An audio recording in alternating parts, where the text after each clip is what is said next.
play. Going to be a tough play. And over the shoulder grab and then running into the fence. What a fantastic play. Wow, what a great moment that was.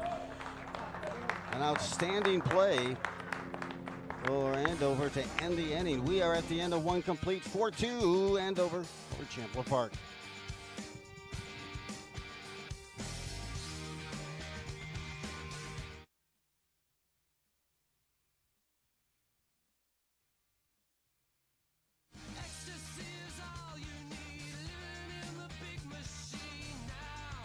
Trees tell each other stories?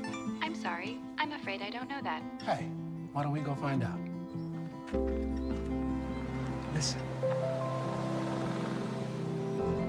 Do clouds take naps? I couldn't tell you. Dad, do stars visit their friends? Look!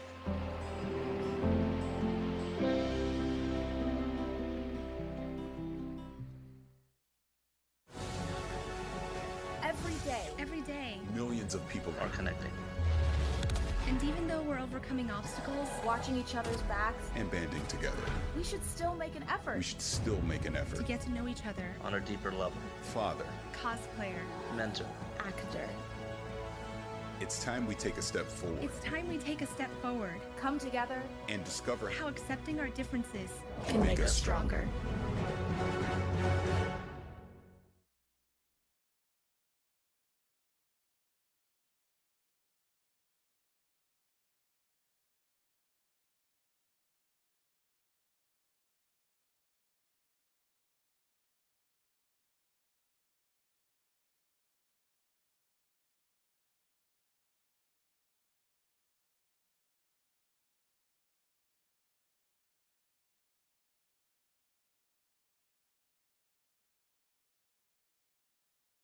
Of duty. Gave up 4 runs in that first inning. I'll look at the batting order here for the Huskies. They'll wrap and they'll tip that lineup over, flip it after the number 9 hitter Cullen Rowe steps in, followed by Patty Kelly, Fogarty, Denicky, Richards, Belisle. Hard hit back to the pitcher. Will he get there in time? I may have to check on the pitcher at that point, but you got to look at the rest of that lineup as Richards had a couple of RBIs on his double in that first inning. Belisle, Deutschel, and then Ludi, Schrepfer, and then Rowe. You can see reach first. Usually see from the public address is that a hit or an error, but there's no public address tonight. In tight, hard hit. Struck that time by Patty Kelly. First time up. Went to short. This time he drills one, puts it on a line. Kind of the leader of the squad, Patty Kelly, a shortstop, and also played a strong second base this year in high school, hitting near 350 on the season. Fogarty now steps in for his second plate appearance. Reached on an error in that first inning, but that got the runs going as he got the second on that error. The ball got by the first baseman.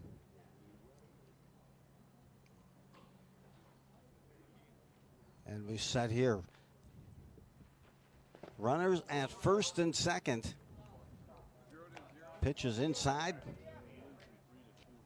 Moves Fogarty along and off the spot there, Keegan. Looking at a good pitch to hit here. Breaking pitch down that first base line. You can see sometimes they have that breaking pitch trying to shoot for that rear foot on that left-handed hitter, but a lot of left-handed hitters' wheelhouse is low and in for those left-handed hitters, and we saw that already here in the first inning. Inning number 2 is Huskies have the 4-2 lead. Thanks for joining us tonight on QCTV. That pitch misses up high. Beautiful sunny evening. Champlin Field. Nice job of hitting, extends that bat. A pitch that was on the outside part of the plate, just fouled down the left field line.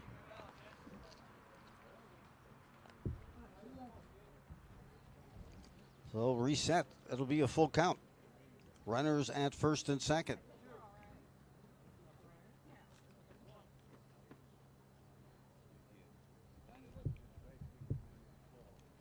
Fogarty on the season hitting .261 and going to call that a strike three. A backwards K this time around for Fogarty.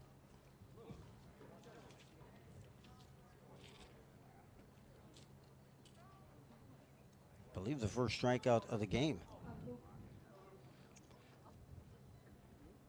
for the Champlin Park pitcher. Stepping in now, the number 3 hitter, and that's Deneke.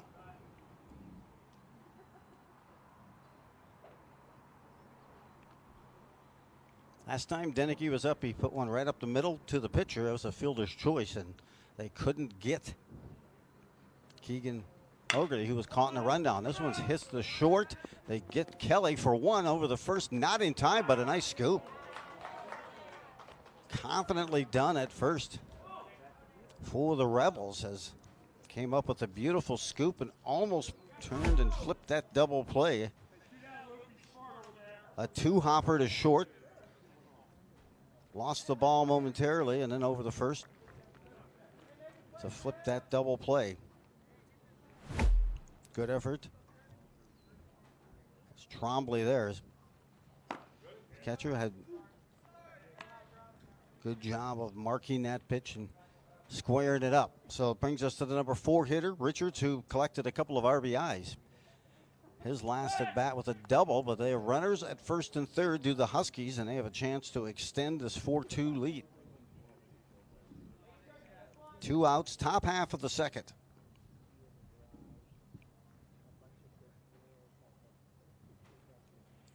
Richards comes in hitting .375.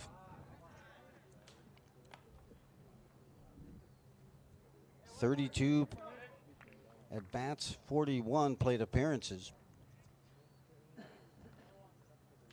He picked up RBI number 8 and 9 on the season last time up, and also scored a run, so that's 11 on the season. He leads the squad in run scores. Does Nick Richards.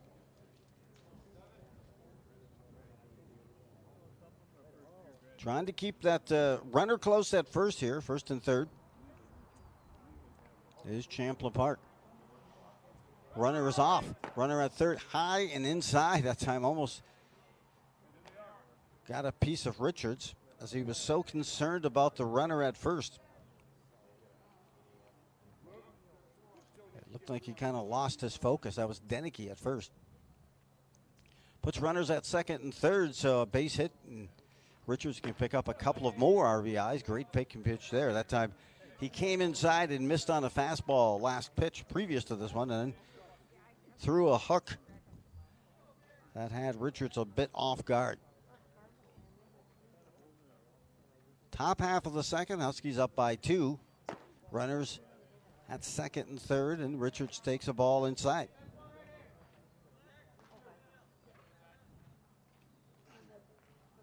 American Legion baseball.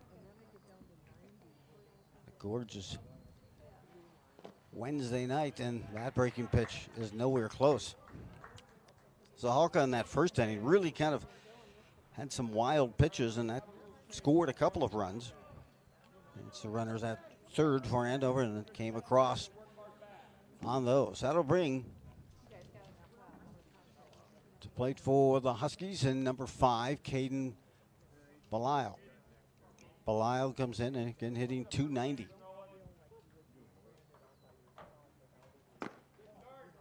And in tight.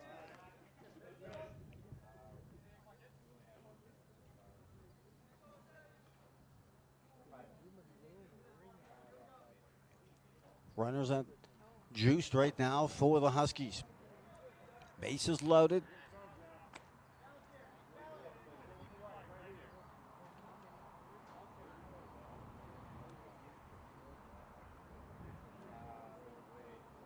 2 outs. Belisle on the season has 5 RBIs. This one's hit over the head of the left fielder. Caught that one. It goes to the fence. Unable to come up with it. Runner 1 has scored, 2 has scored, and the 3rd run, Richards, comes in. And with 2 outs, a laced double that cleared the bases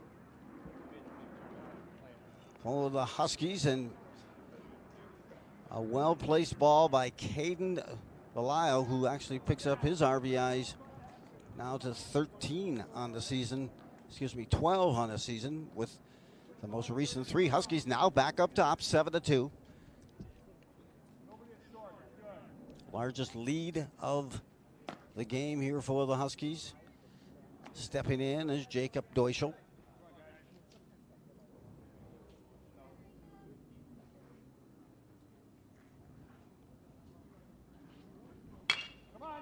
This one's hit hard by Deutschel. It's going to give the trouble in center field, over the head of the center fielder.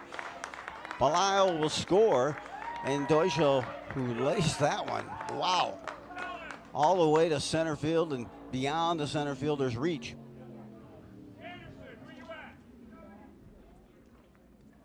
And and unable to come up with that was Knight, as he just either didn't get a good read on it, but it was smoked hard on the screws that time by Deutschel.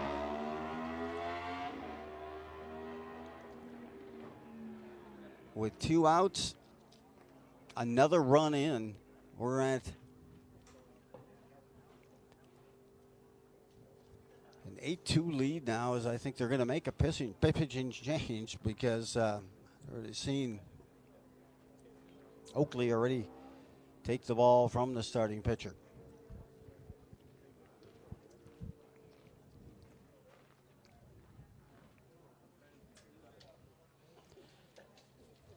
I know they made some last-minute changes to their starting lineup, and they had some players who arrived they weren't expecting. So maybe that kind of was part of the disconnect there. But now in a southpaw. Some of those white numbers are hard to read. You see head coach John Heath. He's been the Legion coach the past few years, played at Iowa State. We were talking a little bit before the game on component of Legion baseball, and COVID had some effects on that Legion level of play, which prevented them from having some games and some real solid practices as well. And he's happy to put that behind, and has a great connection, as you can see, with these players.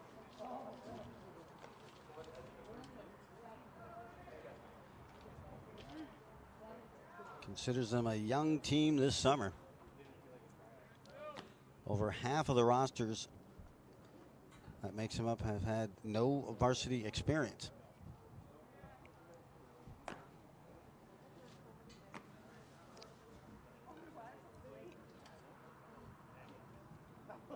Stepping to the plate for the Huskies will be Thomas Ludy.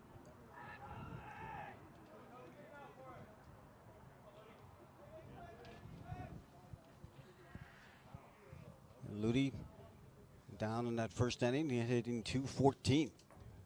Left-hander is in. I'm trying to find a number. It's tough to read the numbers on some of these white-on-white jerseys. Do not help.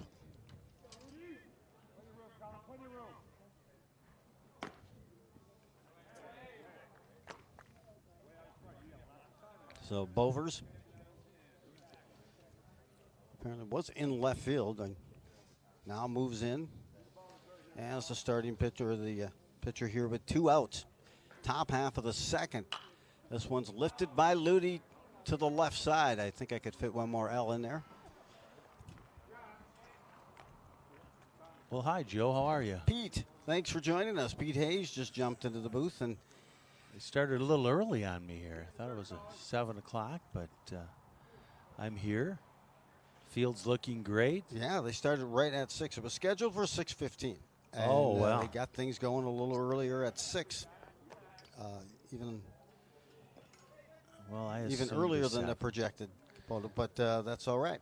Good to have some ball on a Wednesday night as both these teams start getting ready for the Gopher Classic.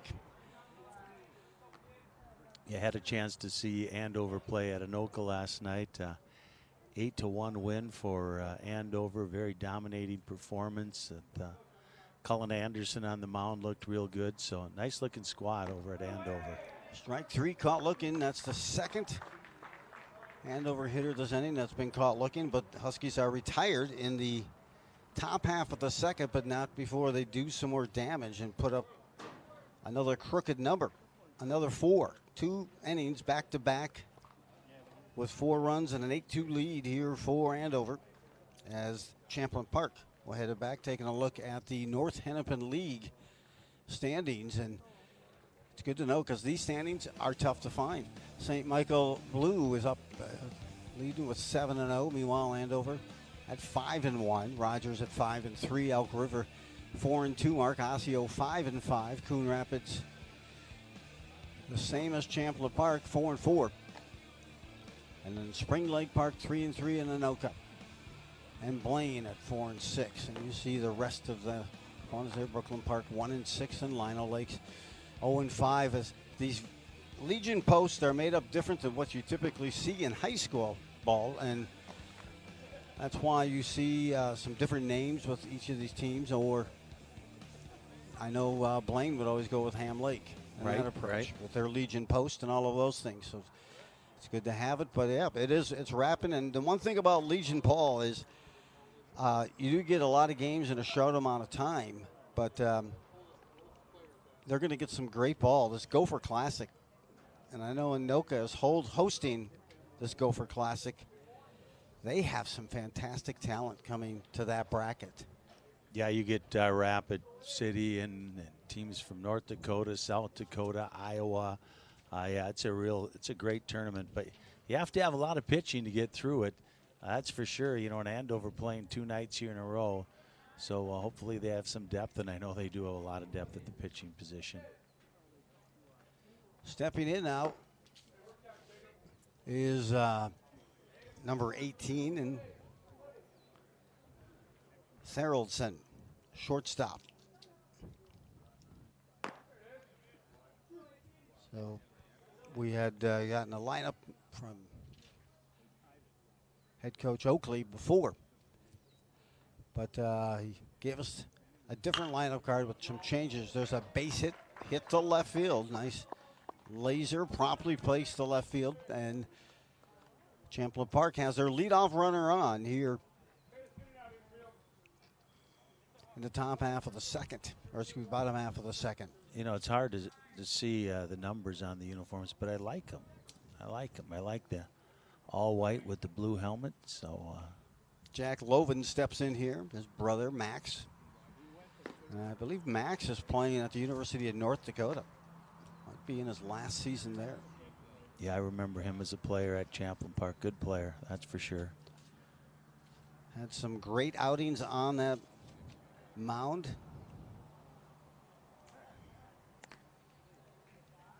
Can you remember him pitching at CHS Field? Well, I'm really impressed, Joe, with the what they've done here at Champlin Park. You know, it sounds like they put all this up in the summertime, and it's kind of like a smaller version of Castle Field, but they sure keep it. Back-to-back singers, and hey, it's runners at first and third now, no one out.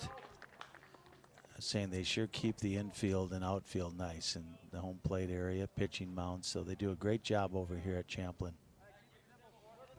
I'll tell you, the press box, it's always great to have and be able to call a game up, elevated a little bit off the field, and on some of those windy days we had in the spring here, trying to hold everything together and duct tape everything sometimes does not work. Well, meanwhile, 7 and 8 hitters are on board. Now we go to the number 9 hitter. And that's in Fino, Tyler Fino, But Champlin Park has a little something going here in the second inning, trying to get back into this ball game.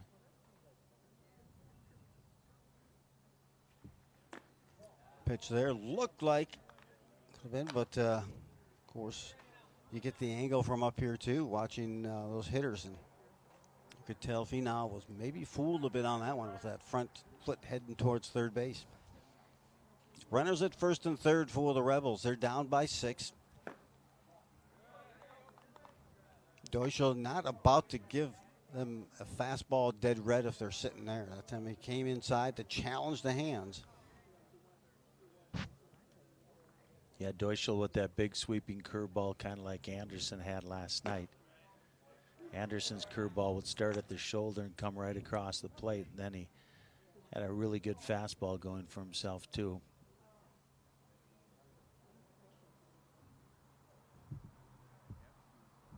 Number 9 hitter, chance to punch across an RBI. There's another breaking pitch. Well, this is a guy for Andover. You really want to get the person who's in that number 9 hole coming back up to the top of the order here. So nobody out. Good opportunity for Champlin Park to put some runs on the board. Correct. No one out, and there's a pitch called a strike. Strike 3. Battled back Deutschel. I'll tell you, he was down in this count 3-0. He came back with 3 straight and consecutive strikes and punches out the number 9 hitter. That's kind of the way you would prefer it. Doesn't always happen that way, but he got that number 9 hitter, and now we flipped the lineup to Brooks, the number 1 hitter. The leadoff hitter for this Champlin Park team. A lot of pitches being tossed here in the first 2 innings by both of these squads. Yeah, Belial doing a nice job behind the plate for Andover, just a sophomore. Had an opportunity to coach him last summer. Good player. My ball, shortstop, just over the glove of the outstretched shortstop, and a run will score. Nice effort as Patty Kelly extended the glove. He's still trying to get that black hair after they bleached their hair blonde for the state tournament. Either that or maybe it's the sun that's already turned it blonde. But well, they got a lot of them on the team then that spend some time in the sun, because there's a lot of blonde hair out there for Andover. I know my son had that when he was little playing hockey. Everybody, it took a while to come out, and then it kind of come out in pieces, you know. So it was like he had highlights in for about a half a year. Well, mine continues to come out in pieces. Right. But we have the RBI going there for Brooks, and Bovers now steps in. Bovers a single, laced it down the left field line, his first time up. Nice bunt down the third base line. It's going to be tough to get him. Will not be able to make it. Not even to throw. And I'll tell you, there's a lost art right there. Some excellent bunting. And by the number 2 hitter, I know Patty Kelly strong with that drag bunt himself. But this bunt was so well placed.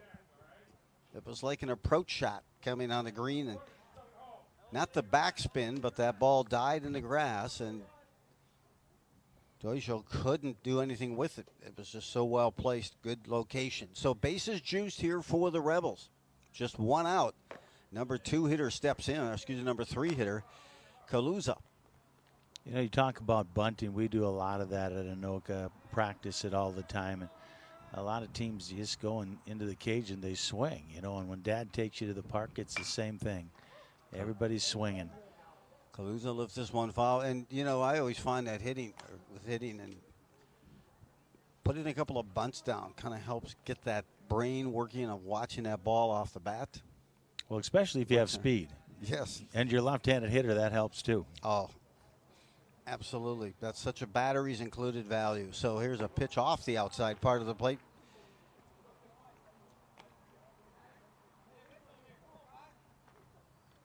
A big position right here for Champlin Park. Down by 5. Good opportunity to get right back into this game.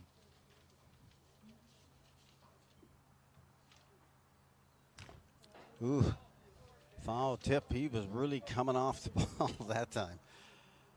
Was Kaluza. A little harder here tonight, though, Joe, without that scoreboard working.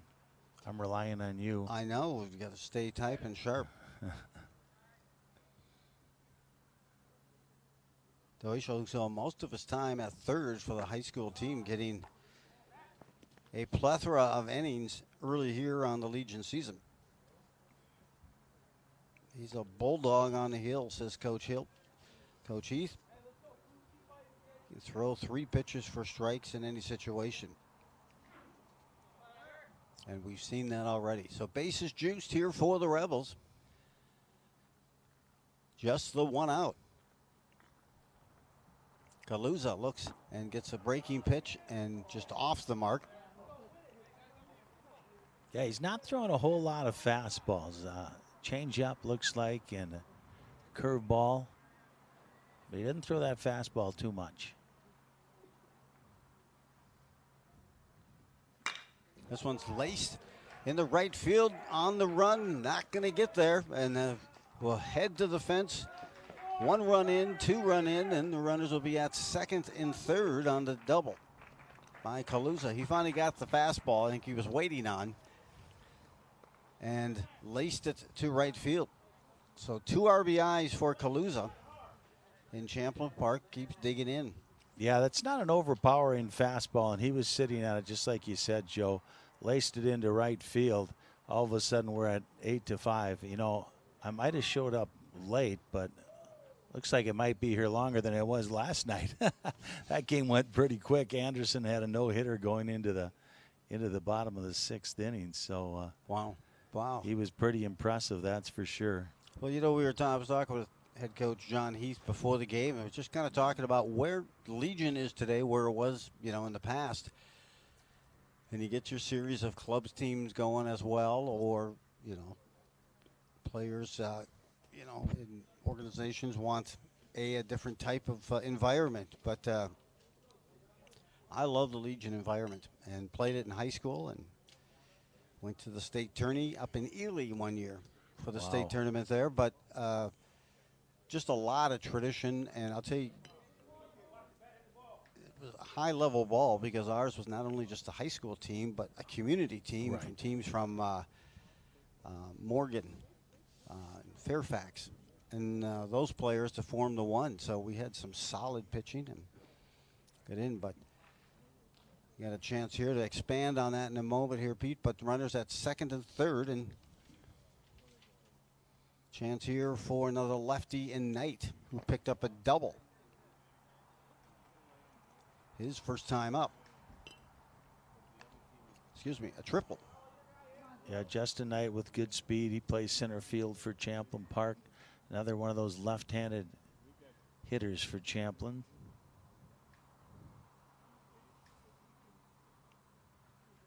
This is up high there. And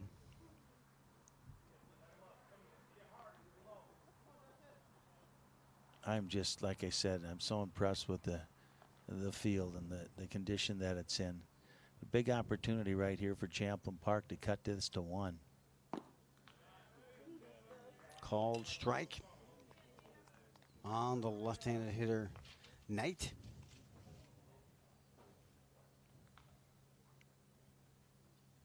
Chance to speak with the head coach Oakley before the game. We did a quick interview, but he was sharing they'll be, it sounds like they're in St. Paul for their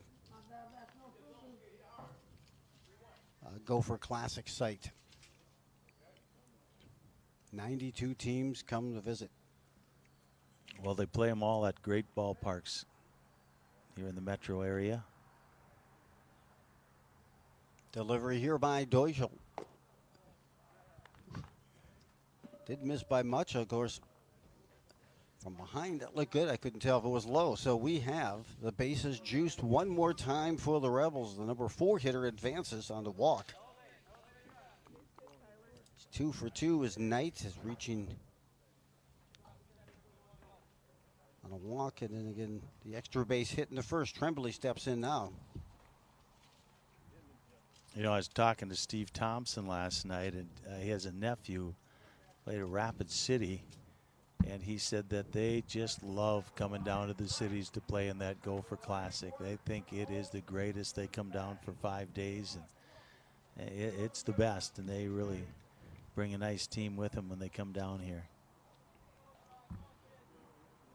Looks like a little warm-up activity in the Andover bullpen. We are in the second. Bottom half. Huskies started the bottom half of this inning with an 8-2 lead, and the Rebels have pushed across 3 and have the bases juiced again with 1 out. Deutschel on the mound, and this one's going to be looped to center field. It could be a tweener coming in hard.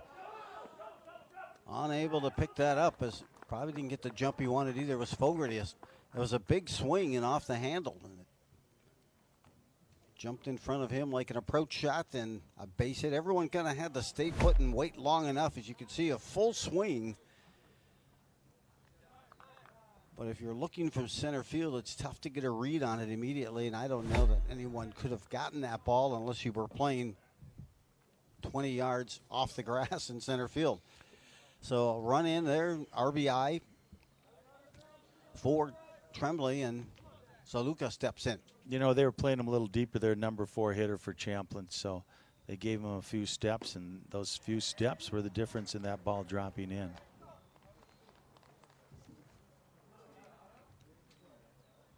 And the hitter here for the Rebels was the starting pitcher tonight, number 6 hitter, Zaluka. Throws a fastball up high and giving a wand at it and a miss. So bases are runners at second and third here. I stand corrected, 2 runners on, and so a roll down and down below. I had thought the runner here in the middle petition had it obstructed, but yeah, bases juiced. Throw down that time by Belial was just off, just a little bit late. Chance for the Rebels to push some more runs across. Up high. Yeah, it's not a good thing when your bread and butter pitch is not crossing the plate. So he's forced to throw that fastball down the middle here. They'll be sitting on it. And sometimes I think he's maybe trying to walk it up the ladder. See if somebody will chase it up a little high out of that strike zone instead of having to throw it dead red. Breaking pitch there, swung on and missed. Second strikeout of the inning for Deutschel. And now, with 2 outs, it's a chance for Therrelson to take a look. Joe Therrelson, shortstop. That's a big out right there. Huge. For Andover.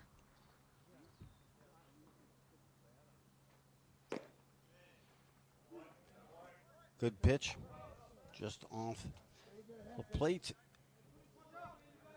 Yeah, he started with a fastball, just caught the outer edge. Wouldn't be surprised if he comes back with a curveball right here. High hopper to third. Schrepfer has it there. He'll step on third, and finally we get 2 innings in the book, and it is a 8-6 lead here for the Rebels. After to complete 3rd inning, coming your way in just a moment.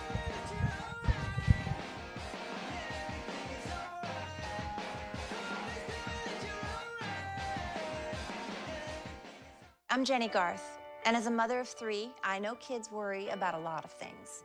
Getting enough food to eat shouldn't be one of them. But here in America, that is a real worry for 1 in 5 children. This is unacceptable, and something Feeding America is working to solve. Through a nationwide network of food banks, Feeding America serves virtually every community in the United States, including yours. See how you can help your community. Visit feedingamerica.org. Together, we can solve hunger. Together, we're Feeding America. You told me not to talk to strangers. You told me not to cross the street without looking both ways. You told me not to touch the stove. You told me not to do drugs. You told me not to drink and drive. You gave me so many messages about how to stay safe. Why didn't you keep me safe by properly storing your gun?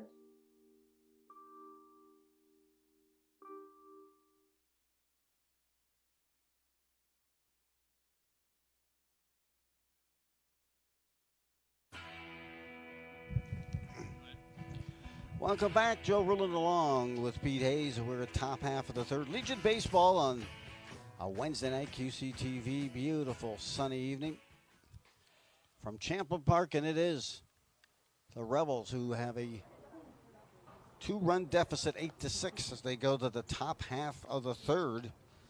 Certainly not a lack of pitchers being thrown here in these first couple of innings. Let's see if they can tighten it up, both of these squads,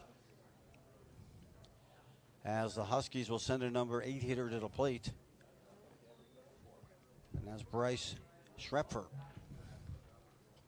Sounds like he got a little pitching time last night for the Huskies, but playing third here tonight. Well, I think the key here is throw strikes. You don't want to give up any walks, hit any batters. Make sure that you're getting the ball across the plate like you did right there. And get ahead of the hitters. That was the problem with the Anoka pitchers last night. They did not get ahead of the hitters, and you have to do that if you want to be successful. Schrepfer lifts this one high in the air. Looks like it's shading towards right. Center fielder comes over, makes the run in front of the right fielder. And Knight with that catch in center field. One runner in the books and an out here, top half of the third. Schrepfer was retired, and it goes to Colin Rowe. Rowe wants to get on for that top of the order.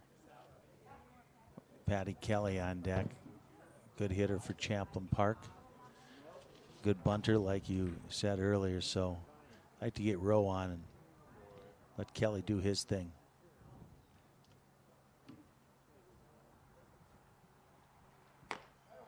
That pitch, the mark, a lefty. Here for the Rebels, as long reach makes the play. Oh, wonderful glove save, flashing a little leather is Bovers, and we got 2 outs here, top half of the third. That was like slow motion right there. That was. I thought that was hitting the ground, but somehow the glove got to it. There's 2 down. If I was Champlin Park's third baseman, I'd move in a little bit. Kelly laced a single his last time up, 1 for 2. First plate appearance for Kelly was a ground ball to short.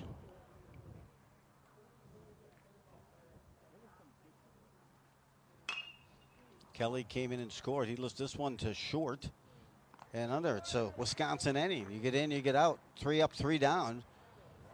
For Ando, they're quickly retired in the top half here of the third, and now we're going to get a chance to take a look at the Rebels and see what they can do.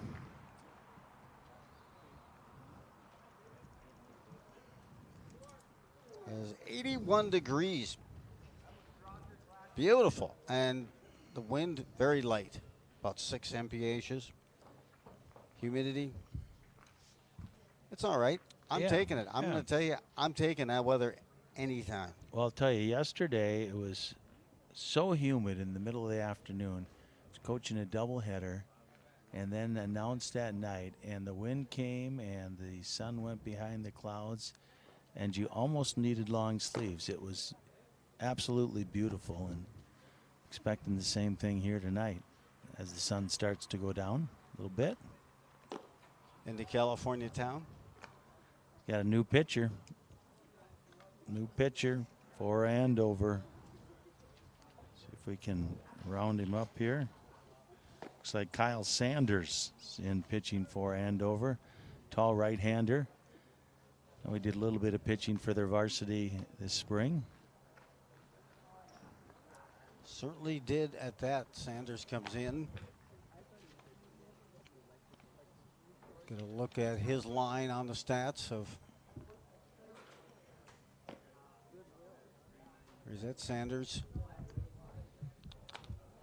Looks like about 7 2/3 innings pitched. 6 earned runs, 5.4 ERA. So we'll get a look and see what he can bring to the table here. Maybe a little different tempo. You see that. It's amazing when you don't get runners on, how quickly that inning can go and how quickly that pitcher will toss the ball. It's all about throwing strikes. It looks like Saunders does that for the 7 2/3 that he's thrown. He only has 2 walks with 4 strikeouts.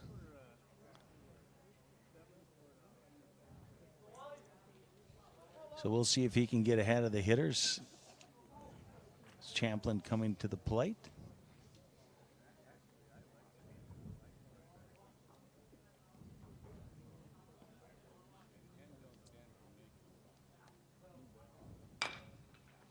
First swing on to first base. Good coverage. Deneke that time tosses it back to Sanders and then gets the out. 1 pitch, 1 out. There we go. Good job by Sanders coming across with that first strike. 2-run lead here for Andover in the 3rd inning. That one's behind him.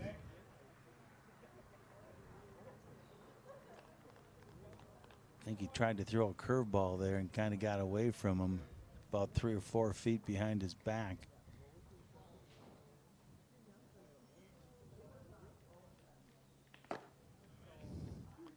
Facing the number 9 hitter for Champlin Park.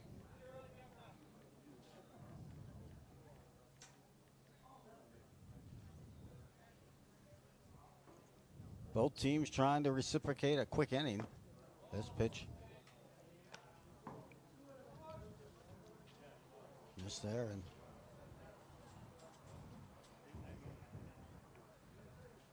looking at a chance here to get things sparked with 2 outs, and he likes that outside low pitch. Not afraid to call it. yeah, absolutely, and so then you got to know it as a hitter and adjust to that. We've seen it all night long. Finau struck out his first time up and has 2 strikes on him here in the bottom half of the 3rd.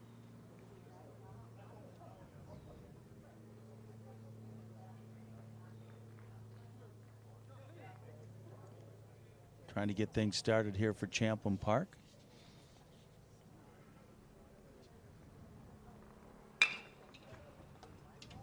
Now the 3rd, and grounded up there by Deneke, gobbled up for the 3rd out of the inning. Excuse me, I'm ahead of myself. I wanted to jump to that 3rd out, but that's just the 2nd. That goes unassisted. So nice play by Deneke there. That flips the lineup now. The leadoff hitter Brooks here in the 3rd.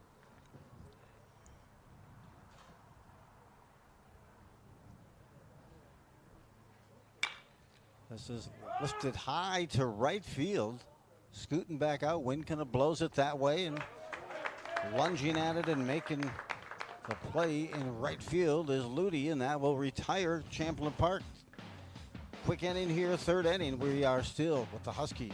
A 2-run lead at the end of 3. The thing that drives me every day as a dad is him. Every day he's hungry for something.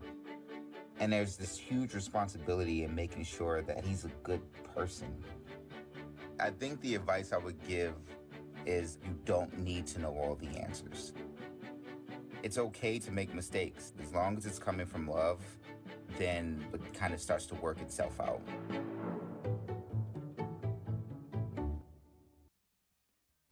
When you look at the number of disasters in the U.S., chances are every area will deal with some kind of emergency in the next decade. And between school, sports, and social lives, chances are you won't be with your kids when it happens. Will they know what to do? Ready.gov/kids has the educational tools and information to make the conversation easy. When the time comes, chances are they'll feel prepared, not scared. So talk with your family today.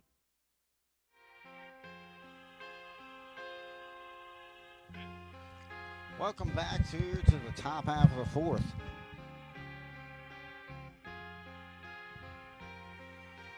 Andover a chance now to extend as they bring number hitters 2, 3, and 4 to the plate. You kind of like the music. That was a little bit of 70s right there. I like that very much. Once again, throwing a strike. Start off the Andover hitter. Quick inning, last inning for Champlin in the field.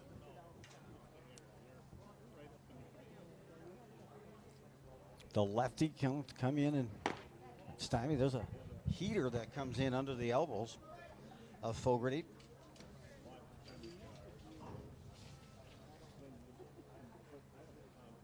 Fogarty struck out his last time up. This one's lifted down third base line. It's going to be a tough time to try to get him. He will not. That's a base hit for Fogarty. Reached on an air his first time up, and now this time he picks up the base hit. Yeah, good hustle down the line. Beating that one out. Getting the leadoff hitter on. Needed that. Leadoff runner on, and now a chance here for the Huskies. Swung on, and, well, good check there. Deneke steps up and playing first tonight. This is hit in between first and second. That's called an eye-seeing single. Fogarty's going to get back to second. They thought at first they could stretch it. His base running skills and speed from second to third, but coming in hard at right field and charging that ground ball diffused that opportunity. So he stays at second. So runners at first and second. No one out. And Richards steps in. Yeah, good start for Champlin Park here. Trying to get themselves a couple more runs here to push themselves ahead a little bit more. And again, given a single there. Meanwhile, his first at bat was a fielder's choice that he hit back to the pitcher. That was in the first inning. He eventually scored. There's a pitch that's moved down the right field line and foul. So the Rebels 4-4.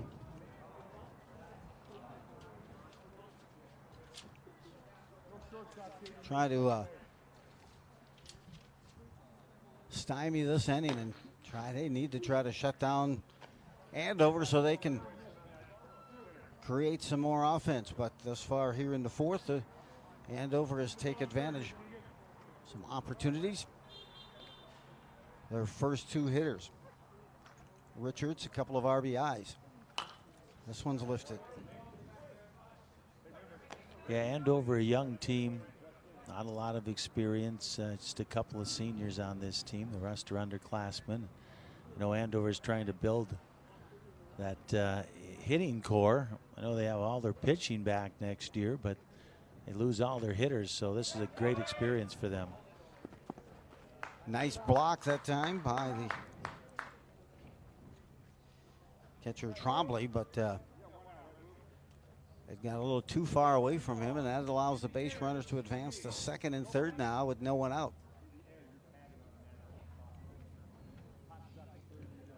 Couple of RBIs for Richards as he drove a double to the gap in right center his first time up.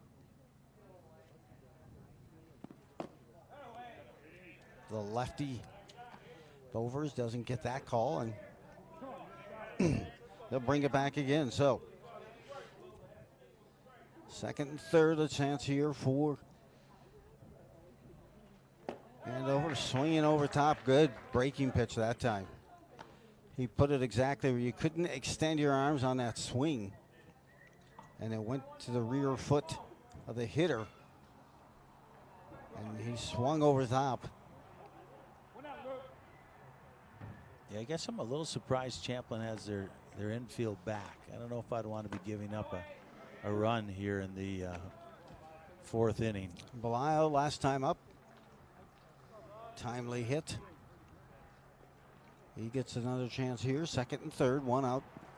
And he'll take this one to right field. Well played in right.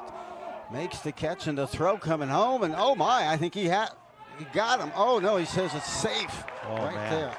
I think he had him easily before they decided to cut it. Yeah, I thought they still had him. I'm sure we'll be able to get a look at it. Here he comes down the line. Fogarty on his way down, and boy, that ball looked like it was a well-thrown ball from right field. When the pitcher caught it and made that cut, I thought there was no way they were going to get Fogarty at home, and then they turned and fired and put the tag down, and boy, that looked like they had a butt. They'll get the run to the Huskies, and they take now that 3-1 lead once again at 9-6. Yeah, here's another look at it. It was close. Caught the tail end there. There you go. Oh. I think he got in from that angle as he extended his arm, and the tag came almost into that rib cage, which allowed his hand to slide in. Yeah, I'm wondering if they would have let that one go and not cut it if they would have had him at the plate. It might have been off the line a little bit. Might have had to reach for it, but that throw to me was coming right there. Even sure the was. catcher just probably had a little step to his right, but that cut really allowed them to score. So the Huskies get a sacrifice fly by Belisle and an RBI. 2 outs here in the top half of the fourth.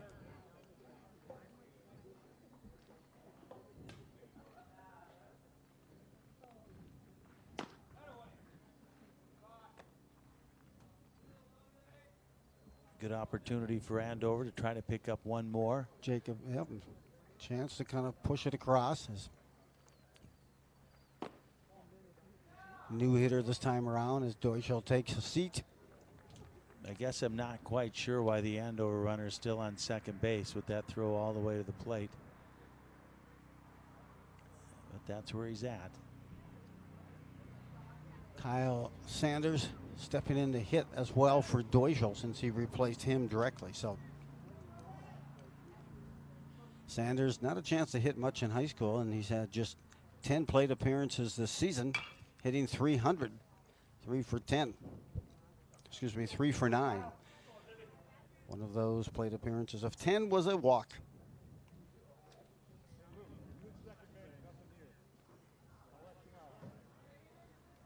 Getting a good lead out there at second base.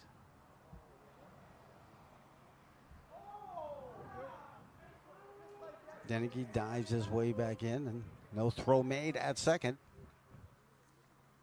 Luke Deneke there. Swung on and missed, and a strikeout, and third out there on a strikeout by Sanders. And Andover is retired, but they put up a straight number, 1. Here in the top half of the fourth, and have pushed that lead back up to 3, 9-6. Yeah, that could be a big run in this ball game, getting back up by 3. Still a long ways to go, though. We're just halfway through this game, so some good opportunities coming up for Champlin Park. The new pitcher for last inning for Andover, Kyle Sanders, did a pretty good job getting them out in quick order. See what he can do this inning. Huskies with a few players out tonight. Include Eckes as one of them. Yeah, Eckes Abbas is out as well. Yeah. Sam Abbas, catcher. Saw Eckes last night at third base. Had a couple of big hits for Andover. A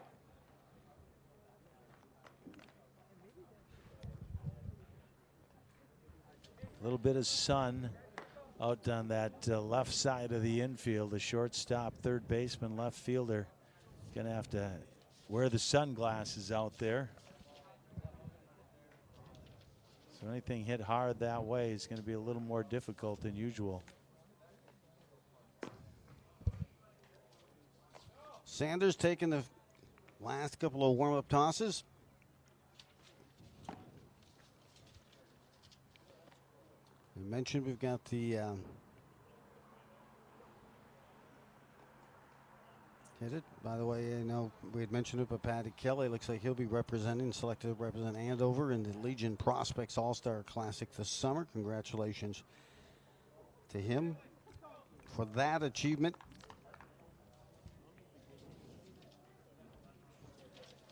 Yeah, he's a good player. Fields his position well. That's a pretty good stick. Good choice there. Andover's looking for their 5th consecutive win.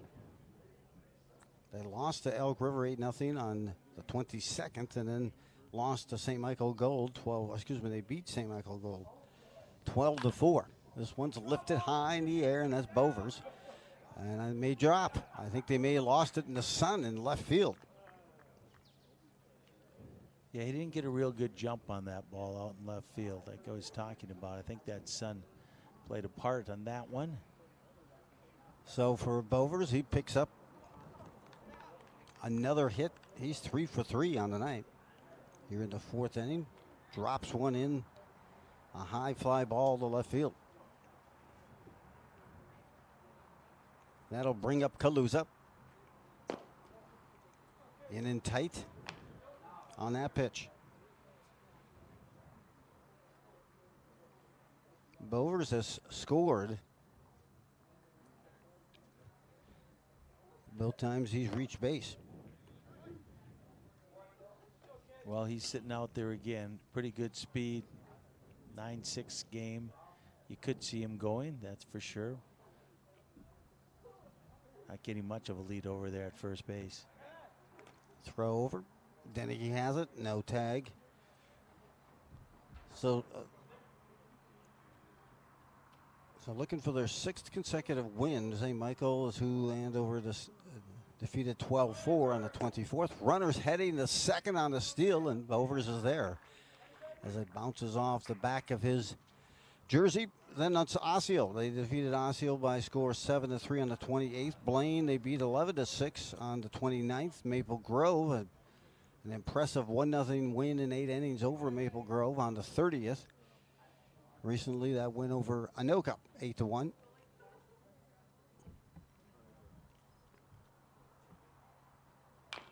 So not a real big lead by Bovers, but he got a great jump against Sanders. Belial had little chance to throw him out on that one, and some good speed at Bovers. He's trying to help his cause out, being a pitcher. You know a pitcher's fast if they don't courtesy run for him. And they did not courtesy run for him, so you just leave him out there. Were you courtesy run? Absolutely. Courtesy run 4. I wasn't the courtesy runner. Gotcha. Chance here now. Look on the breaking pitch.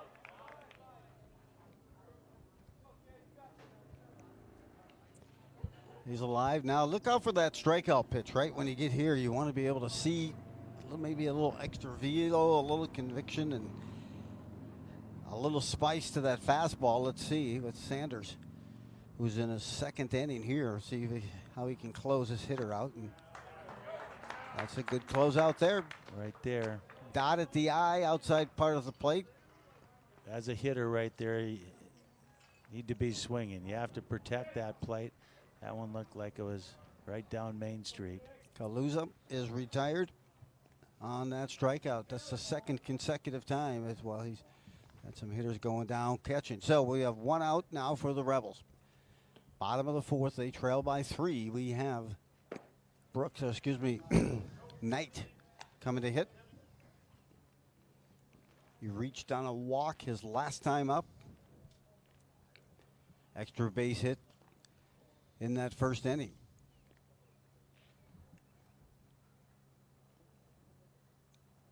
Sanders now delivers.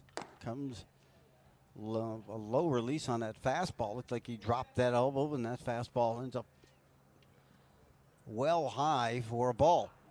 Bottom of the 4th, it's a 9-6 lead for Andover.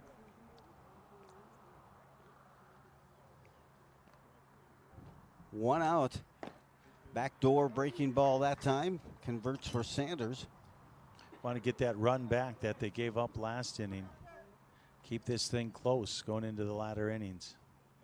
Rebels would like to get that mark above 500 at 4-4 now. A nice win last night. This is Armstrong. You know, I've always liked the ducks flying around here, Joe. I was a kid. I went to Jackson Junior High. This one's lifted high, center field. Fogarty has it. Grabs that, no tag, and the runner will stay at second. The dart thrown back in. Keegan to short from center field. And that's to Patty Kelly. So Kelly singles the 2 outs here for Champlin in the bottom of the 4th. And take a look and see here if Tremblay can do some damage and extend this inning for the Rebels. Yeah, good opportunity here. Try to get another one on the board. Fouled it straight back, just missed on that one.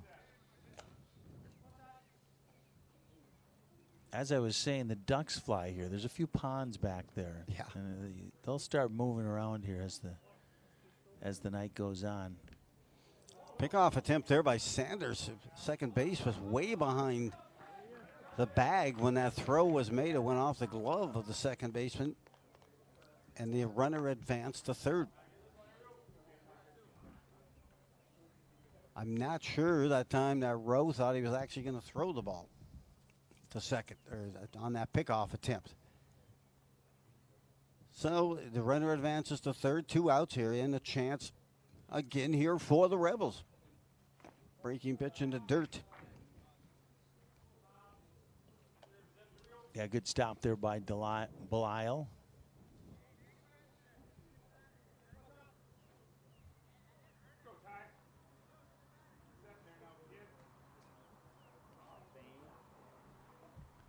Be surprised if we see a curveball here. Again. That pitch darted down, kind of started in the strike zone. Rebels having some trouble with that breaking pitch. And so it's a 1-2 count now for Tremblay, the number 5 hitter. Bovers led this inning off with a pitch, and oh my. They have one that gets by the catcher there, and the runner scores. That's called kind of manufacturing a run. And that was all Bovers. Bovers reached on a single, then stole second, then reached third on an air throw to second base on a pickoff attempt, and now scores on that pass ball. It's going to be a pass ball or a wild pitch. Nonetheless, Bovers scores without the ball leaving the infield. Yeah, speed kills. You know, a lot of guys wouldn't have left on that throw to second base, but knowing that what his speed's about, he got to third base without even a throw, and the same thing there. There's not a lot of room back to the backstop, but he got a good jump, got in. We're back to a 2-run game. Lofted high, foul ball, and let's see if they can run this down. Belial has to go in and out of his mitt. New life here. Yeah, for Tremblay. From my view, I couldn't see Belial over there, but I saw Sanders coming like crazy. Thought he was going to call him off on that one. So Belial unable to cash in on that foul ball catch attempt. Yeah, I think he put his foot on that turf, and that may have distracted him a bit. So 2 outs. Rebels have 1 across here in the bottom of the 4th. Good spot for the fastball by Sanders, but not called a strike.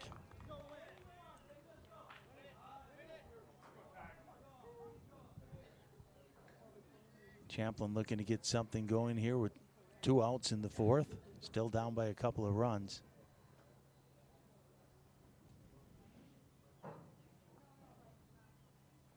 Nice fastball, good location. Nope, I said just off the plate. So a battle there, missed a foul ball attempt and off of Belial's glove that would have ended the inning, but they extended now, and Tremblay will get a pinch runner. He gets and puts on his catching gear, and now the Rebels continue this inning.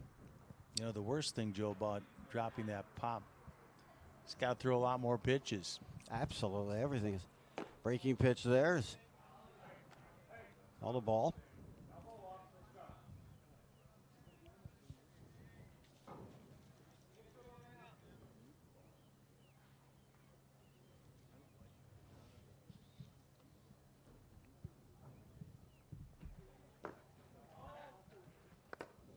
Hold back. No avail there. Struggling a little bit here with his control. Looks like we're going to get a mound visit. Yep, and you know, it's a case too where he kind of grooving, getting it going, and then all of a sudden, a couple of miscues. Really, this ending has been extended. You know, unfortunately, Coach John Heath is going to come out there and say, guys, let's just kind of get it back in. Our mindset just probably feels a little shoddy right now, as it was evident when Bovers reached on the single. His single was an extremely high fly ball, but in left field, I think they misplayed it, couldn't see it. You know, and Sanders is kind of prone to the walk in those 7 2/3 of an inning. He has 6 walks, so he has a little bit of control problem. Like I said, they would have liked to have been out of this inning, and gave one away on a wild pitch too.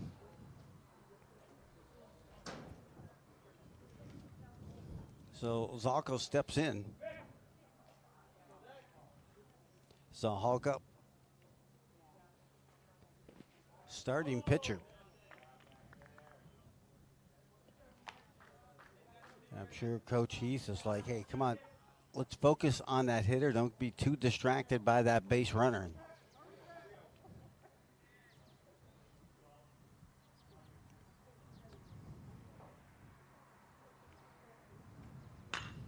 Lifted to right down the line. This could be, it will be foul.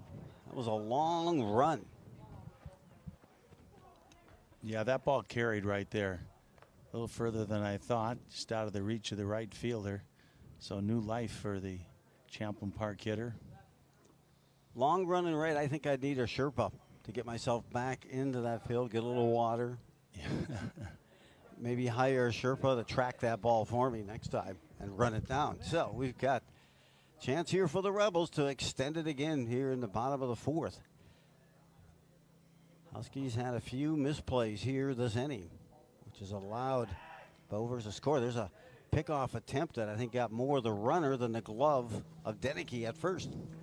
You know, I'm looking at the roster here, Joe, and a guy that Champlin has on there is Andrew Rockow, and he was the best pitcher we saw this past season. He was something else. Swung on and missed there. 2 strikes now on Zahalka. I did see him pitch. I'm trying to think what game we had covered here. It was with Steve Thompson as well, and he did throw well that game. Breaking pitch this time goes to left and in the glove. Just Cattell was battling the sun in left field to track that, and Richards makes it, and the Huskies now retire the Rebels, but not before they put one up. 9-7 after 4 complete.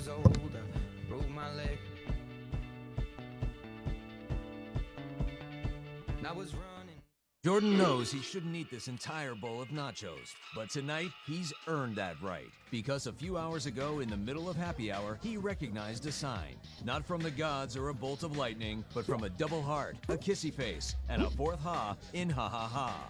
That's when Jordan knew he was buzzed. So when it was time to go, he got a ride home instead of driving. Be a legend like Jordan. Recognize your buzzed warning signs and get a ride home. Buzz driving is drunk driving.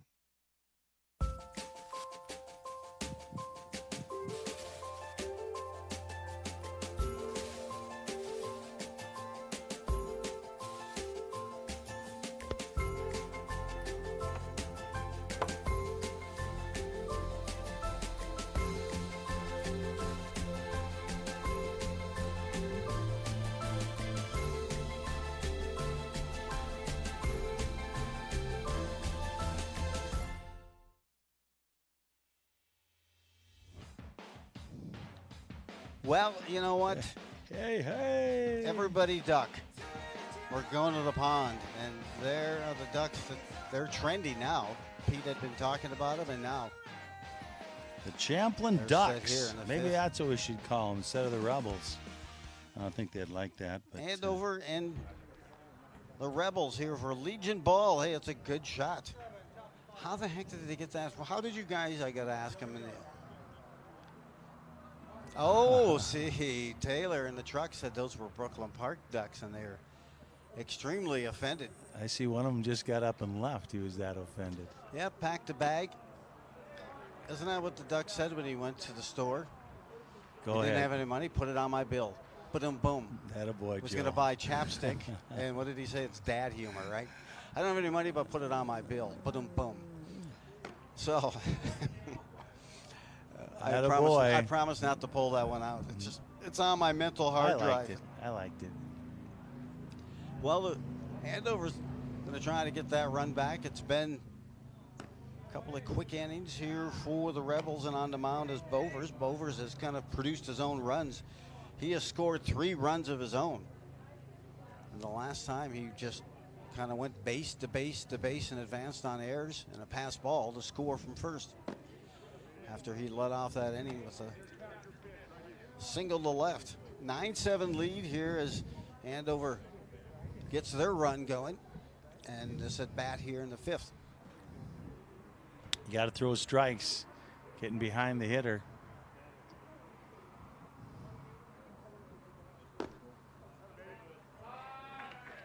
Missed there. Wow. Hitting that time and getting another look on that walk is number 12.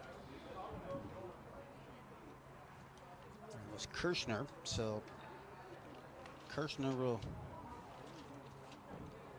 make his way here and set it up for Shrepner. Well, good start for Andover this inning. That leadoff walk and 4 pitches. That's 5 in a row. As a coach, you don't want your guy swinging right here. Oh, they got him picked. Pick off and trying to run it back, and they put the tag on. They end it there, 1 down. Nice move by Bovers. Every time you're at first as a runner, you're always kind of watching to see, hey, is that foot near the rubber? And that's kind of more of what you're watching than the pitcher themselves. And he kind of hung up there on his delivery home. Yeah, he was real confused. That's for sure. Champlin did a nice job running him back towards first base. You never want to run him to the next base. Teach your guys always to get a lane, get it to the guy, and push him back towards the base that he came from. So just in case you don't get him out, he's no further ahead. Bryce Shrepfer here swung on and missed, looking for his first hit tonight. I used to hate left-handed pitchers being on base. Shrepfer coming in, he was hitting .286 coming into this contest. And strike 3 caught looking. Shrepfer goes down.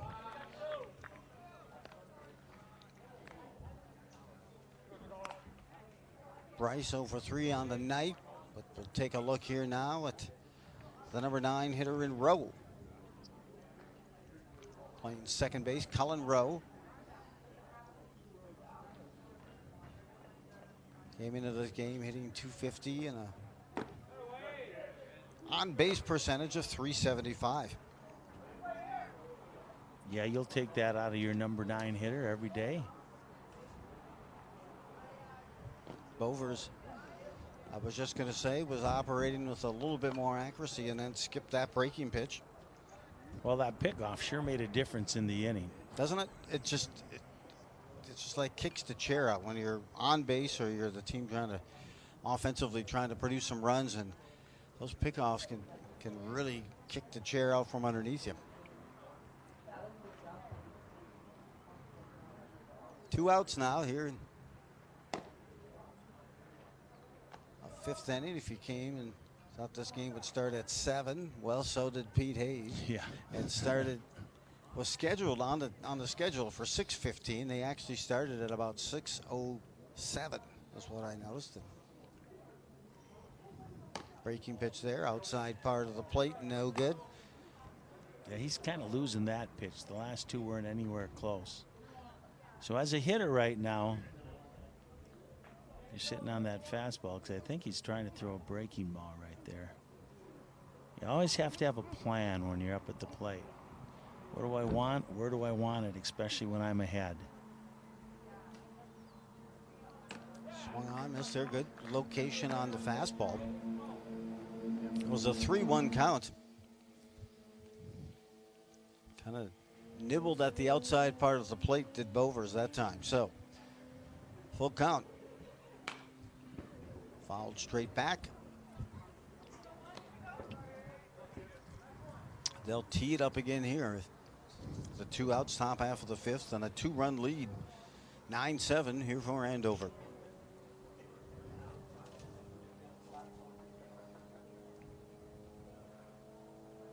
You want to try to get this number 9 hitter on base. If they do, I wouldn't be surprised if he's running. The worst thing that could happen is if he gets thrown out, you start with your leadoff hitter the next inning. The best thing is he moves into second base and your leadoff hitter gets a base hit and gives you another run. So big pitch right here. Walked him. Good at bat. There's a row, and here in the 5th, Patty Kelly has a chance to extend the inning. Kelly picked up a hit in the 2nd inning and scored.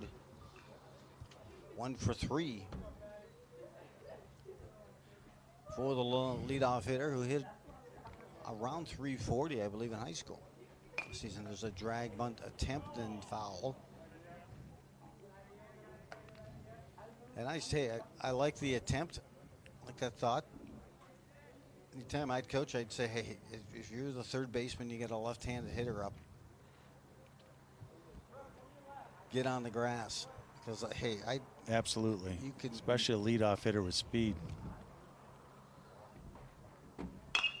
This one's off the handle, and it's going to find its way to center field for Kelly. He fought off that pitch. A little flare that I thought was going to be tracked down either by the shortstop or second baseman. It still bounced in the infield and rolled its way to the grass for a base hit. So Huskies have something going here with 2 outs in the top half of the 5th, and that'll bring up Fogarty. Fogarty reached in the air. His first at bat got caught watching on a called 3rd strike. The 2nd and a base hit in the 4th. He calls time at the last minute, lefty on lefty. 1 for 3 for Keegan Fogarty. This pitch up high. Good job, though, by Fogarty also, because you hate to see pitchers kind of get into that rhythm and the cadence, and sometimes you do some tactical things, maybe not to allow him to stay there. There's another one off the handle, and Bover's not afraid to come inside to these left-handed hitters. You know, he's done a really nice job, Joe, since he came in relief. He's kept his team in the game. He's scored 3 runs for him. He's pretty much done it all here tonight. Those might be shattered bats if they were wood. He tried to saw off Patty Kelly on his last at bat and got a flare for that base hit, and now Fogarty tries to extend the inning here for Andover. Fogarty comes in with a .261 average and an on-base percentage of .400. 3 balls, 1 strike, hitters count. What are you looking for, Pete, here if you're the hitter? I'm looking fastball right there. Swung on and missed it. Now with runners at 1st and 2nd, they will be off and running with a full count. You know, now you got to protect a little bit more. You got to choke up a little bit, try to punch it through. Pitcher's pitch here. Walk, and the bases are juiced, and it all started with that 2-out walk to the number 9 hitter. Yeah, and a 3-2 count. He's telling his coach, you don't want to see him. I got one more in me here. Huskies are ready to bring Deneke to hit here in the top half of the 5th. They have the 2-run lead, and Coach Oakley looks like he's going to make the pitching change. He's not only switching out the ball and taking it from the pitcher, he's moving gloves around on the mound as well. Yeah, looks like the first baseman's going to become an outfielder, and Fino goes to the outfield. And the pitcher's going to become the first baseman. Tough spot to come in. Oh, it is, yeah. And he must have some confidence in him to bring him in right here. It looks like he's got a little zip on that fastball watching him warm up here. Kaluza looks like Drew Kaluza, who will come in for the Rebels. And Pete, you've coached in this. You've got the the Gopher Classic coming up. You've got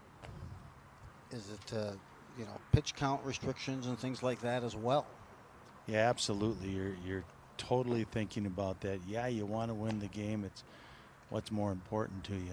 You want to win them all, but is the league game more important, or is the Gopher State more important? I know for me, coaching the VFW this summer, we have big St. Cloud tournament coming up, and the other night wanted to keep everybody under 75 pitches so they could come back starting Friday, and cost me a game. And we haven't lost a whole lot this summer, but I think I overthought that one and was more concerned with the tournament. So that probably has something to do with it right there, that his pitch count was getting up there and he had to get him out so he'd be eligible this weekend. So they gear up. Is it Thursday or Friday? I mean, will they start? I think it's Friday. Deneke steps in and takes the first pitch foul and out of play. Deneke's up there hacking with bases loaded. A couple runs would look awful sweet for Andover right now. Only up by 2. Nice block. Getting over and moving his feet. Yeah, this is a big situation right here in the 5th inning.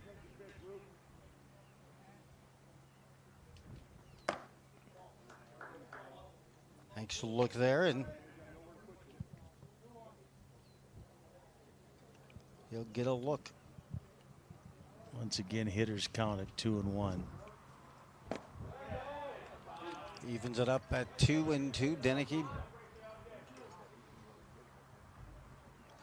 had a single last time up. We'll see how much confidence he has in his curveball here with 2-2 count. Deneke punched out, caught looking, and left the bases juiced for Andover. So we're at 5.5, heading to the bottom of the 5th in Champlin Park. We'll see if they can counter, if they keep chipping away at that deficit. Now just a 2-run lead for Andover at 9-7. You know, Sanders has thrown quite a few pitches too in the 2 innings of work that he's done. Looks like he's coming back out here for a 3rd inning. It'll be interesting to see how much further he goes with the weekend just ahead here. Looks like that sun's starting to go down a little bit though out in left field, so that should help the fielders, the left side of the infield. Always a tough place to play this time of night.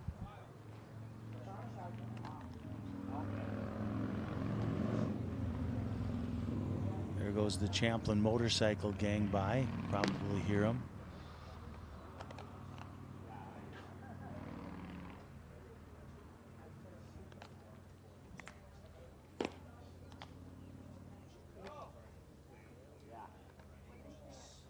Well, we get a good one going on right now, Joe. 2-run game, bottom of the 5th. Champlin looking to get a little bit closer, tie this thing up, maybe even take the lead. So we'll see what they bring up to the plate here and what they can do against Kyle Sanders. And that they will, the Rebels. Haven't changed much in that lineup, the batting lineup anyway. They step in here, first pitch, called a strike, getting out ahead, and this is Thorelson. Joe Thorelson stepping in.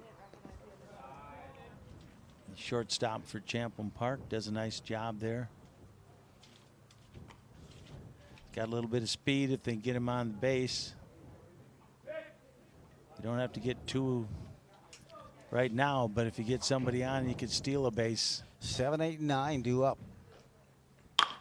Ground ball, 3-hopper to short, and then it rolls. It's going to be Patty Kelly in time, makes the play. Good catch and release that time by the shortstop Kelly, who played second base in high school ball this season. Nice job there, gets that leadoff hitter. And again, you said that leadoff hitter is just a key. It kind of sets a statement for the inning. Low and steps in now. Well, he had good speed going down the baseline right there, but that's why baseball is the perfect game. If you can feel it and you have a decent arm, you're going to get him by a step every time. It's a perfect game. Jack Loven gets a look, gets at it here, and 1 out, bottom of the 5th. They got him to roll over last time up. See what he can do with the ball this time. I'm going to watch the technique here on Sanders on his fastball versus his breaking pitch, and this one is a good release. Got some good extension out on that fastball, and at 2 balls, 1 strike, could ill afford to go down 3-0 to the number 8 hitter.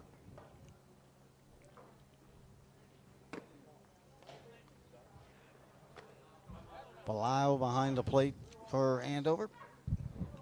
Behind the dish here. Abbas not available for this game, also one of their catchers. And this pitch is well spotted on the outside part of the plate. So Lovett has a full count here. Sit fastball right here. It's pretty much what he throws when he gets behind or even in the count. Fastball here, hit to third. Schrepfer has it, makes the play across the diamond. Good glove work, a little flash in the leather there by Bryce Schrepfer, and gets out some good defensive play behind Sanders, makes all the difference. Schrepfer that time got down low. It's about how you feel that ball around your ankles. Really, I always feel that kind of differentiate fielders from the other, the good ones. Number 9 hitter now, breaking pitch, and that time Finau was kind of leaning towards third base, shall we say, on that breaking pitch. 2 outs. A ground ball. This will be a 2-hop to Kelly at short, and that is a Wisconsin inning. 3 up, 3 down. You get in, you get out, and the Rebels are retired in the bottom of the 5th. A 9-7 lead for Andover will return for the 6th. Stem is precise, no margin for error. Dare to forget that. Dare to have fun with it. Get weird with it. Dare to send those old STEM theories flying past the neighbor's house into outer space. Dare to program something internet-breaking, record-breaking. Dare to blow their minds. Dare to learn the difference between sedimentary and metamorphic rock. Go find those rocks. Dare to keep daring. Dare to STEM. Check out She Can STEM to get started. Maybe you can make retirement happen. After all, you made her college years happen. Opening that education savings account when she was little. Spearheading a campus tour. And another, and another, and another, and another. Bam! Deciphering financial aid. She was like, what? But now she's like, you aced planning for college. Now get the tips you need to get on track at aceyourretirement.org.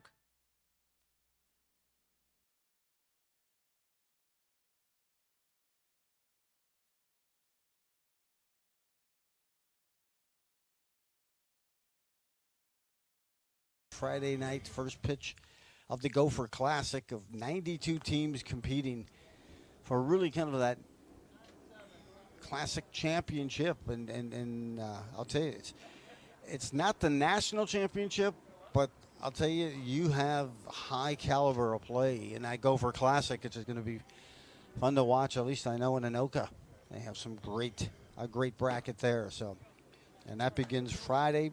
Champlin Park begins their play in St. Paul. That's going to be competitive. Well, the thing with Legion is if you're a young freshman in college, you can still play, unless they've changed that on me. So some of these teams have college pitchers on them. And, you know, it remained that same way when I was playing Legion. So you could come back, depending upon your birth date, location, and get one more year. Stepping up, hitting one the first, and making the play and retiring. Nick Richards, the first baseman for the Rebels, one down here in the top half of the sixth. Well, they're starting to go a little quicker right now. It's good for Andover, not good for Champlin. Champlin needs a couple more runs, and they only have 6 outs to do it. Belisle's gotten some things going here for Andover, but let's see what he can do here in the sixth. Belisle came in hitting .290 on the season, .390 on base percentage. He has a couple of RBIs already tonight. He's picked up a couple more, now 11 on the season. Richards also had some RBIs in that first inning. That brought his total in RBIs for Richards to 9. So we have a pitch up high. Yeah, they really like Richards. He was a kid who had a COVID freshman year, so didn't get to play, and then had a major hand injury following that as a sophomore. So he's really developing quickly. Caden Belisle draws the walk. Probably going to get a courtesy runner here for Belisle. I believe you're right, and it's probably going to be Deichel.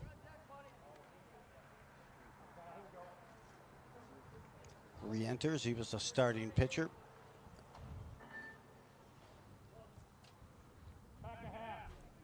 And now we're set. Coming in now is Ludi. Or excuse me. This is Sanders. It is Sanders, correct.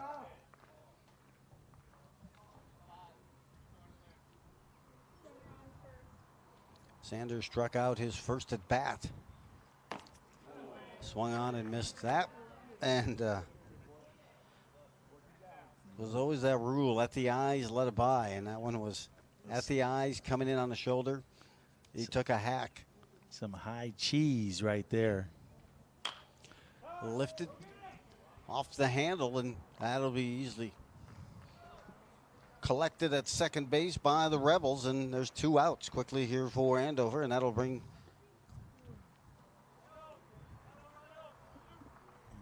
Ludi to hit. Excuse me, not Ludi, but a new switched up hitter. hitters. He hit last time up as well. Get you caught up on play. It's Kirshner. Kirshner drew a walk his last time up.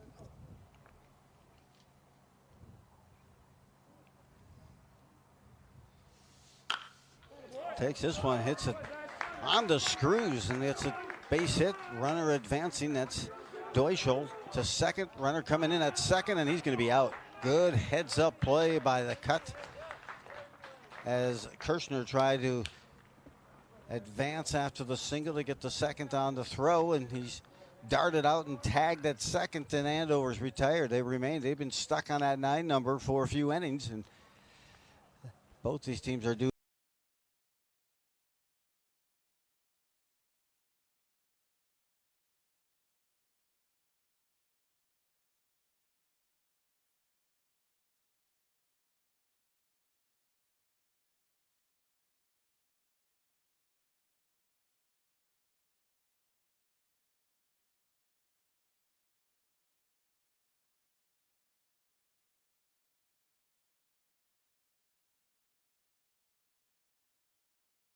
Play host rather to St. Michael on that 14th. So it does. And so then right after that Gopher Classic, as things are getting at a high pace, you play a couple of games and then bam, they start subsections and they kind of get at it in a hurry. I think that's the same for VFW. Yeah, it sure is. And then all of a sudden it's time for football and soccer or whatever sport you play. So, yep. You know, these guys have been playing baseball since the middle of April, first part of April, and it doesn't stop. And when you get into these summer seasons, you know, you have 6 weeks and about 30 games, so there's not a whole lot of time to practice. You just play ball, and, you know, we all like doing that. Hey. Let's just play ball. And you just grab it and take the ball when asked and get out on that mound. First pitch swung on. This one's driven to center. Fogarty's on the run. It's over his head. He turned around and picks the ball up and fires it to second. He kind of got on the run, and again, I'm not sure if he saw it immediately, but went back to track that ball, and it certainly hit something because it didn't bounce much once it hit that turf out in center field, but a well-struck ball there by Champlin Park. Yeah, he really got a hold of that one. Didn't have a chance out there in center field, and he was on a dead run as soon as it was off the bat. So he hit that one to the deepest part of the ballpark. It went all the way to the fence, and Champlin Park starts it off with the double. Here they come. That's Brooks, a leadoff hitter, as they flip the lineup here in the 6th inning. Does Champlin Park, and Brooks leads it off with a double. And who else but Bovers? Bovers starts up, and Bovers has reached base all 3 times today at a lefty, and he has scored all 3 times as well. Is Bovers using a wood bat? I saw that. I think he is. Yes, he is.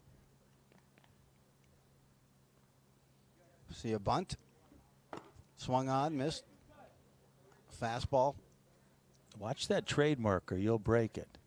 That's all we ever had, Joe. I'm sure I you know. too. You know, made sure that trademark was turned away. Remember at the beginning of the season, they could go down to the sporting shop and they'd say you can get 4 bats on us. So you didn't want to break them. Sanders gets that call just off the outside part of the plate, but says it's enough. 1 ball, 2 strikes to Bovers, and at third for Andover, playing wisely there is Schrepfer, Bryce Schrepfer, who's had some good plays there. This one's lifted foul, out of play, or not out of play, but it's going to be a long run, and he just stopped. I think he thought the fence was there, the left fielder, because he hesitated at that last minute, Richards. And that ball drifted a little bit farther out to him than what was anticipated. I like this Bovers kid. He has speed, left-handed hitter. Takes a good hack when he's up there. Not afraid to lay one down. He'll steal some bases for you. We saw him pitch. He's a nice-looking ball player. Critical at bat here. Your number 2 hitter who's 3 for 3 here tonight. Scored 3 times. Runner at second, down by 2. Swung on and missed a big strikeout there by Sanders. Big time strikeout on a pitch that it looked like he got him to chase. That's the first time Bovers has been retired, and up comes Kaluza. Kaluza struck out his last time up, caught looking.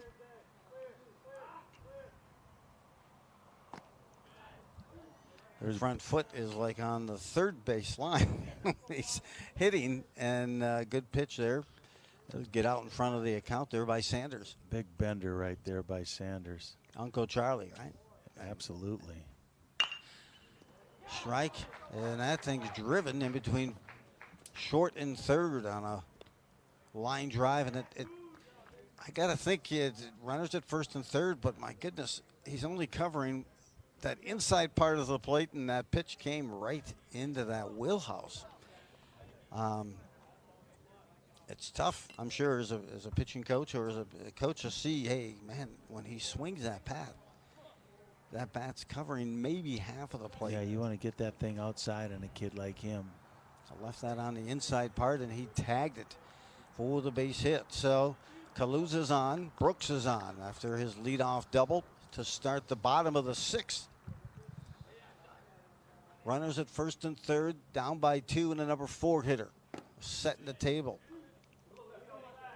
I think this is who you want up right here. Already has a triple tonight. Mm-hmm. Triple right now would tie this game up. Brooks looks at a pitch down low, so to jump out early ahead in this count. Rebels down by 2 to Andover. Andover has not moved that number in a few innings. I'm sure Coach Heath would have loved to see any change. Kyle Sanders on the mound. Took over in the 3rd. This is the bottom of the 6th. 2-1. Here's your cleanup hitter. Looking dead red down the middle. Yeah, I'm leaving that one go. Nice job. Tried to get him to bite on one on the outside part of the plate. You know, you're in this part of the lineup, though. You don't want to walk. Once again, you're in charge. Hit your pitch. See if you can tie this thing up. 1st and 3rd, and walked him. Just missed that pitch to Knight. So Knight walks for his 2nd time tonight. And the bases are juiced as we come to the 6th inning and a visit by Coach Heath to the mound. And that may be it for Sanders as Tremblay will come and get his shot with the bases juiced. And 1 out.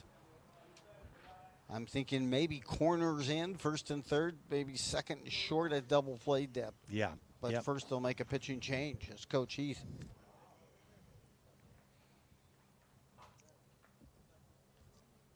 Yeah, I think they're going to go to. Where are they going, Joe? Thought we were going to see Patty Kelly.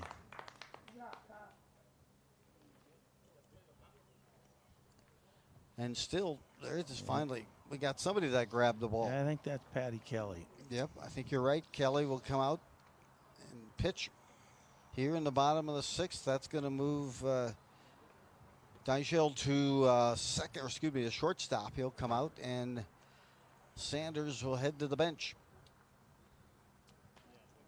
Get a look at Kelly, who comes in. He's 4 innings pitched, 3 Ks, 3 bases on balls, a 0 ERA, an opposing batting average of 176 against him. Yeah, doesn't throw a whole lot, but they're bringing him in a big position here. 2-run game, bases loaded. Man, you gotta have ice water in your veins right now if you're Patty Kelly. As Coach, he said he brings tons of leadership to this young team. And hey, not only offensively but defensively, but also now on the mound, and he'll get a run and a chance to see if he can shut down this squad. And you got to think, hey, perhaps some breaking balls, induce a ground ball if you can. New pitcher sometimes brings in different arm slots, right? Different release points. So. Yeah, I think he does. He's a little 3/4 sometimes. Watching him at shortstop, that's kind of the way that he throws it. Now, if I'm a hitter, I'm knowing that he's coming in there wanting to throw a strike right off the bat. And he's going to throw his best pitch. And most of these young kids' best pitch is their fastball. If he throws a curveball to start off, well, that's too bad for me. But I'm sitting on a fastball right now in the strike zone. Belisle heads out. They've got to reset how they want to call this and also make sure they're on the same page. They don't have the electronic system like Major League Baseball. No, they don't. It seems to be working pretty well. It does. It does. You can see some of them getting annoyed with it from time to time, but otherwise, yeah, it does. Bases juiced here for the Rebels. They're down by 2. This is the bottom of the 6th. Joe Rulin along with Pete Hayes, QCTV, and first pitch is a breaking pitch. Wow, good for him. Connects there, and Schrepfer in at 3rd, as is Denicky at 1st for Andover. This is a little flare. We'll see if they're going to get it. Rowe cannot. It hits the grass, just a flare, and in the right field, here comes the throw home. It's cut, and they got a runner caught between 2nd and 3rd for Champlin Park, but there's nobody at 3rd for Andover. It's going to be a race to it, and he'll get there because no one was covering on the run down. Big mistake right there by Andover. Champlin took advantage of it, and with Knight's speed, they couldn't catch him. That was a flare that was hit just off the handle of Tremblay, and 2 runs scored. And then you could see it from up here. Left field kind of got caught as a spectator out there watching, and and couldn't get inside and tried to hustle at the last minute to get there, and that left third base wide open. Had him pinned and he escaped, and so now that brings runners to second and third, still just one out. There was a nice pitch by Kelly. Trombley really hit that off the handle, and I said it before, just a flare of a hit that barely hit the outside, the outfield grass. You know, Joe, that's why I'm saying you need to run him back to second base, and instead they ran him towards third, and nobody was there. Swung on, missed, nice breaking pitch there, and the offering.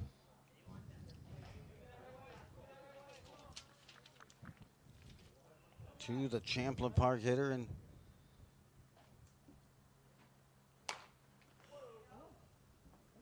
Zalaka here with the starter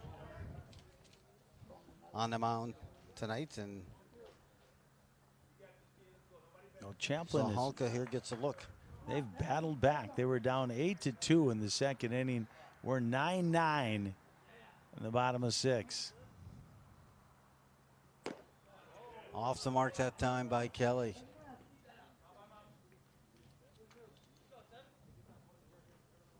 Second and third. I believe it's 2-2 to the hitter. It's the number 7 hitter for the Rebels. Off the mark, and now 3 balls, 2 strikes. Zaluga here a chance to punch across the number, but Kelly, let's see what he comes with. Breaking pitch, a high hopper that gets through the infield in between short and third. 1 run will score, and the Rebels take the 1-run lead at 10-9. That was some clutch hitting right there by Champlin Park. This whole inning's been clutch by Champlin Park. 1 base running mistake by Andover. There's a look at the hit.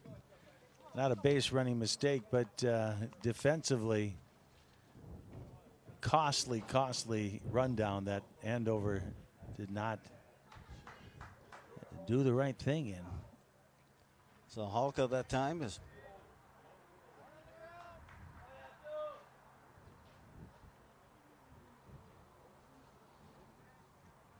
able to battle his way and get that base hit. So a 1-run lead for the Rebels, and coming to the plate is their number 7 hitter. You know what I'm doing right now, Joe? Up by 1 run. Suicide squeeze. Absolutely. If you don't get it, you're still up by 1. Going into the 7th, if you get it, you're up by 2. Thoroldson, the hitter for the Rebels. Runner is off, and they'll throw down. They had a cut play on. The second baseman was coming up for that cut in case the runner came. Now you got the runners at second and third. Yeah, good opportunity here for Champlin to expand on this lead. With only 1 out.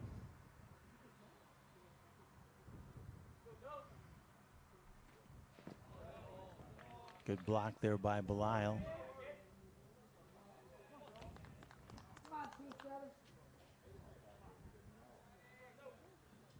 What a great comeback by Champlin Park.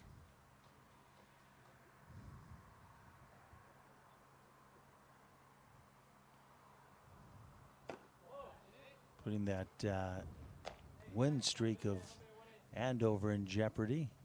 Absolutely. That pitch came in and tight. But no give in this Champlin team. Infield is in. Everyone on the green. Fouled back. Lived to play another pitch. And you're right, Pete. Champlin Park has overcome a 6-run deficit at one time, down 8-2.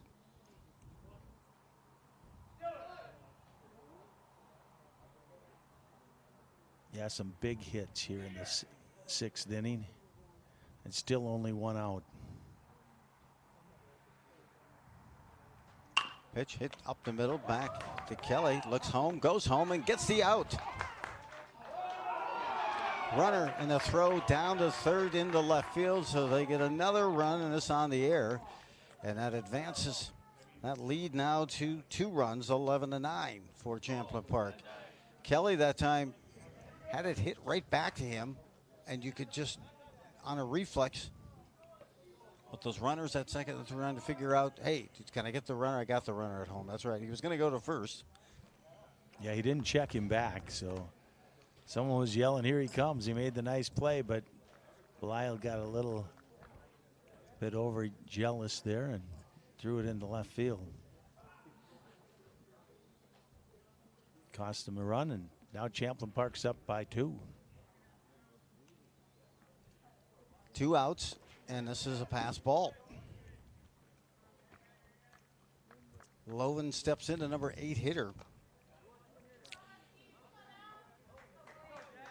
Champlin Park came into this inning down by 2 runs, trailing 9-7, but they put up a 4 spot.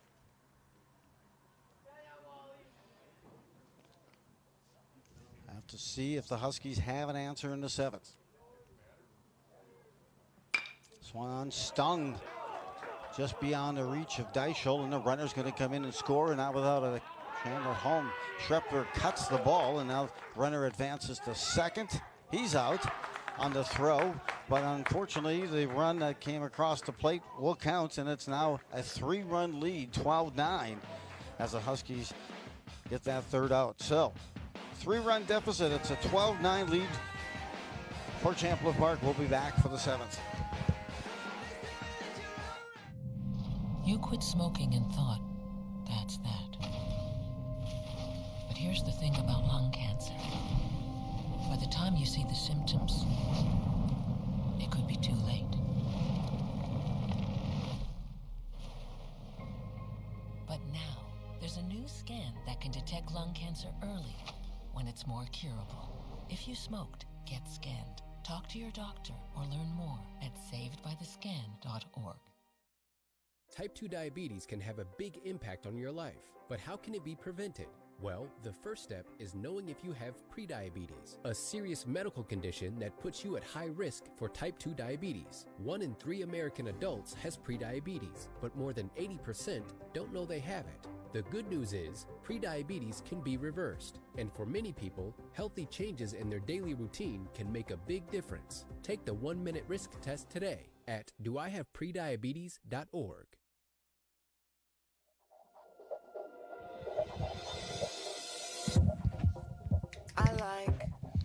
Great view from Champlin Park.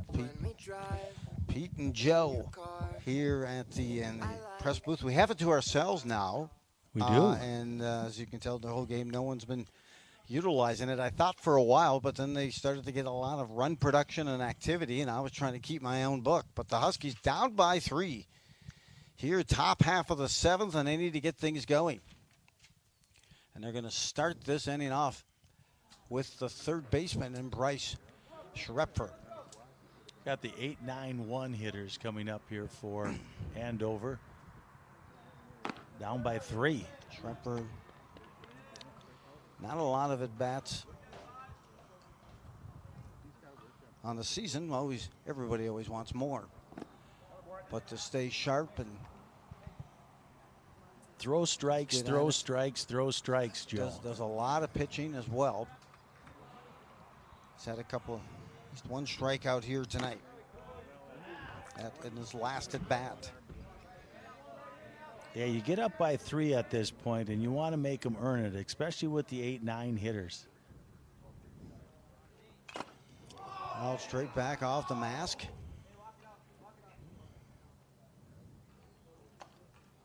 Catcher asked, hey, how you doing back there? So I need to... He didn't even flinch. I'd still be getting up off the dirt. Third pitcher now for the Rebels. Pitch didn't miss by much on the outside part of the plate. I was always one that felt it's not your count, it's the umpire's count. This is back and live to play another day as Schrepfer fouls that back. That's loud when it hits that metal, Joe. It does. It sounds like when it hits, my abs or yours. It's just. Yeah. Here's 3-2 count. Big guy to get out here for Champlin Park. Infield playing straight away. This is a pitch, and he walks it. Good job. Good at bat by Schrepfer here that time, as he had the battle back, and Schrepfer draws the walk. Brings up the number 9 hitter in row, and Coach Heath having a quick conversation with him.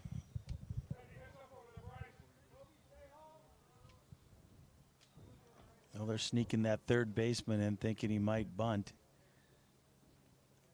Any way he can get on the base.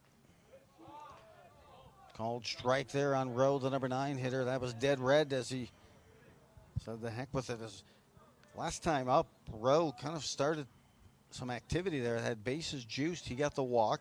Then Kelly got a hit. Fogarty got the walk.